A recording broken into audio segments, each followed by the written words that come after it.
Let's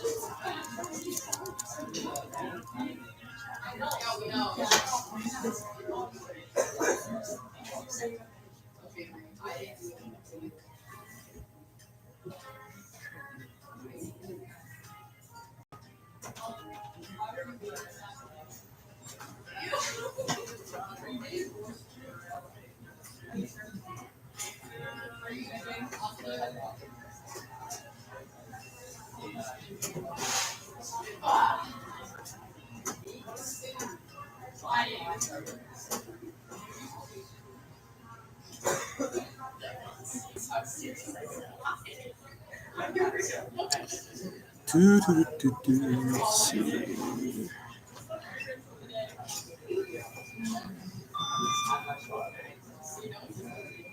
All right.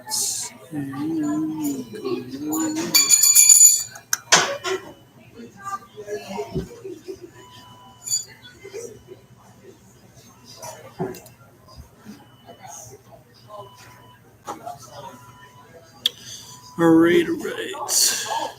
Um. Hmm.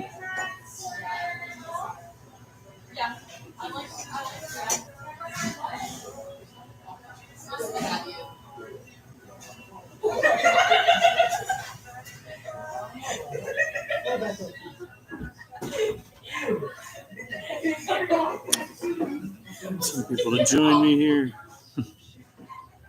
All right. So, maybe I'll just start, and hopefully people will join me as time goes on. So, anyways, I was thinking about just a couple of things that happened, and I was thinking that with the why the youth are, as I mentioned in the description, why the youth are so hostile, irritable, anxious, kind of like on edge. Like there's this, but I think that the youth. I think they're smart. I think the legal system in in society and culture and education is all these things are monumentally failing the youth. Parents, educational system, and the culture has produced a bunch of self-entitled, narcissistic assholes. They have zero self-respect, zero responsibility, next to zero responsibility, no work ethic, inability to unhealthy coping mechanisms, and growing up in a culture and a world that doesn't know Christ, and of course, consequently, doesn't know who they are. Because as we know, as Bible believing followers of Christ, we can't know who we are unless we know who God is. So it's important that we understand. But the thing is, too, is I realize that kids lip off at older people because they know and get away with it. And 99 times out of 100, nothing will happen. And there's the one time they do, and then they cry like a little wimp. And then they're like emotional hemophiliacs. They have no coping mechanisms, no work ethic. And, they just hang out packles, waste their time. It's a vicious cycle of stupidity, irresponsibility, and narcissism. And so I guess the question I'm trying to put, how do we break that cycle, right? Because they feel empowered, lipping off to people, like I say, because they don't feel like they don't think something's going to happen. The only reason they think nothing's going to happen is because nothing does. The thing is, I know that parents today are creating narcissists because parents don't want to take responsibility for their children. Parents are just letting the world, society, the education system, the daycare system is just raising, but it's not really raising people. It's just people are just getting by. And people aren't learning. People are getting an indoctrination.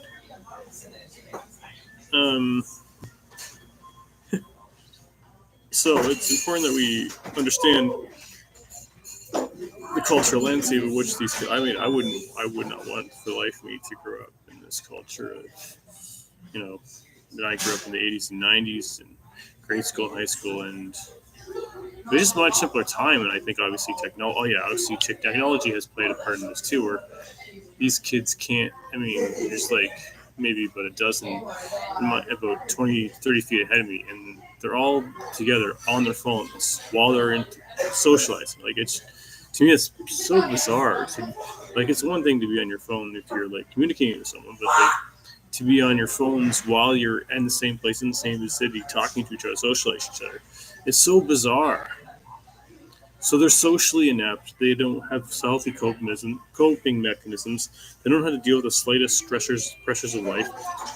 The thing is, these kids now they have all this angst and hostility. Unless, of course, I'm not saying that they can't change, they won't reform, they won't grow up and mature and realize that. See, the thing is, what they're going to do is either going to have to suppress how they feel because they realize they can't lip off to everyone, can't lip off to your boss or get fired, can't get lip off to your husband and wife every time you're going to lose, they're going to walk away from you. You can't lip off to your friends and at all the time something goes wrong, and they're going to walk away from you too, or at least be extremely pissed off at you. And just at least they're going to try to keep a minimal amount of contact with you. So it's important that we understand all this stuff. And I know I said this before too. Is being a kind of think of your psychological makeup, your internal world, as a garden that needs attending to, right? So what does a garden need to live and thrive? A garden needs water, it needs nutrients, it needs to be fed, it needs to be nourished, it needs to be tended to. And there's a lot of different things that a human being needs in order for us to function at full capacity as God created us to function. So we have to eat well, sleep well, in a rhythm. So the most important rhythm, physically speaking, is our work basically our work rest rhythm, if you will. So going to bed at a good time, getting up good enough, getting about 7 to 8 hours of sleep minimum, eating well, so your cycles of you're eating at right times a day, so your metabolism is working to the best of its ability to keep you in shape. That you're eating healthy foods, that you're taking care of the temple that God has entrusted to you.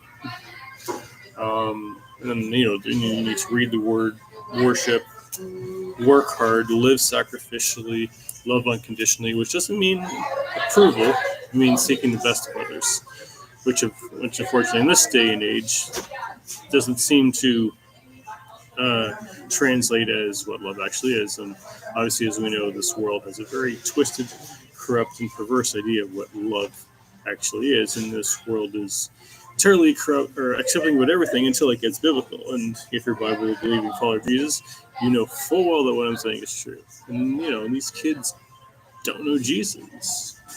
I mean, they've been robbed of an education that glorifies God, which is very sad. Hey, so who's in my chat? Do you guys have any questions? So this is kind of like a free for all.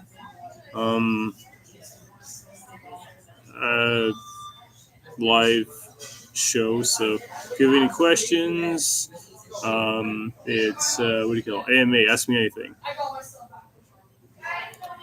You can see that 2 people are in the chat. So who's in the chat?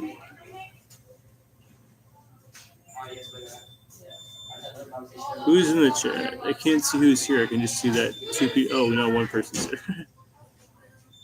All right. So I just thought I'd get that stuff off my chest. Right. I guess that's it for now.